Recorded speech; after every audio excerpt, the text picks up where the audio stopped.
There is a parable in the Bible about talents. About how the master, going to distant lands, gave his slaves money, talents, and each of them disposed of them in his own way. Someone multiplied, and someone buried in the ground.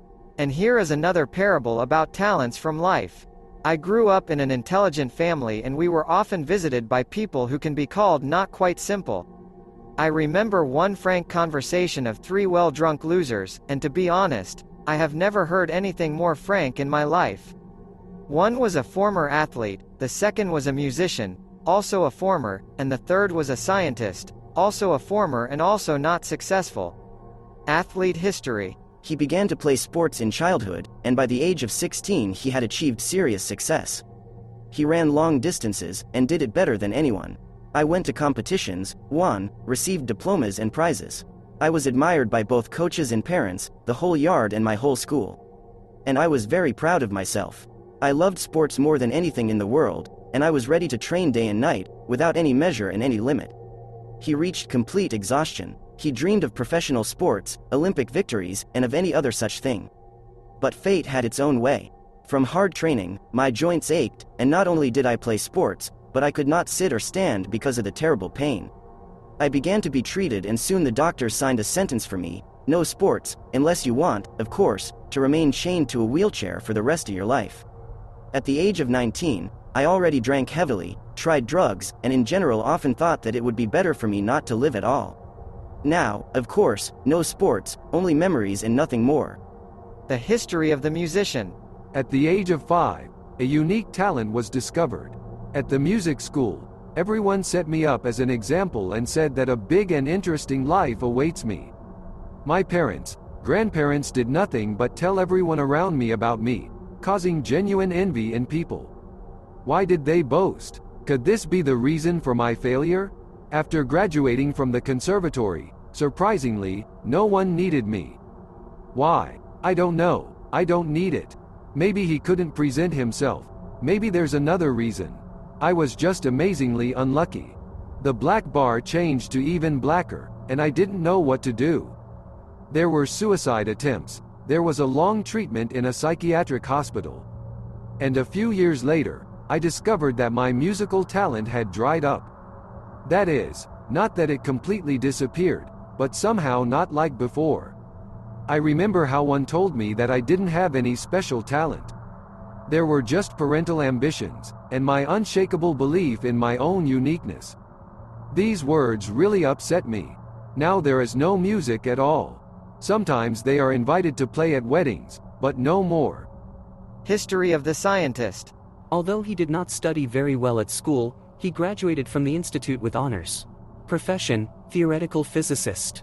After several years of work, he entered graduate school and began working on solving one problem. I was head over heels in love with science and especially with that very problem. I am ashamed to say, but I have never experienced anything like this with my wife or my children. I found an interesting solution, and a lot of people in our faculty said that my solution was brilliant. The publication in a scientific journal and the defense of my dissertation should have been a real event in the life of our provincial university, and maybe even a small event for the whole city. It was decided that after the defense, I would continue to develop this topic, but not here, but at a prestigious metropolitan university. Everything seems to have been decided already. And now, a few days before the defense, one junior researcher comes to me and for some reason he did not like me, and, grinning with his fox muzzle, reports that everything in my life is very easy and simple. So how? Yes, that's it. The task that I am doing is no longer needed by anyone. It was already decided just a few years ago, and I can rest. And he hands me a magazine where the solution is published in black and white. In my genius way.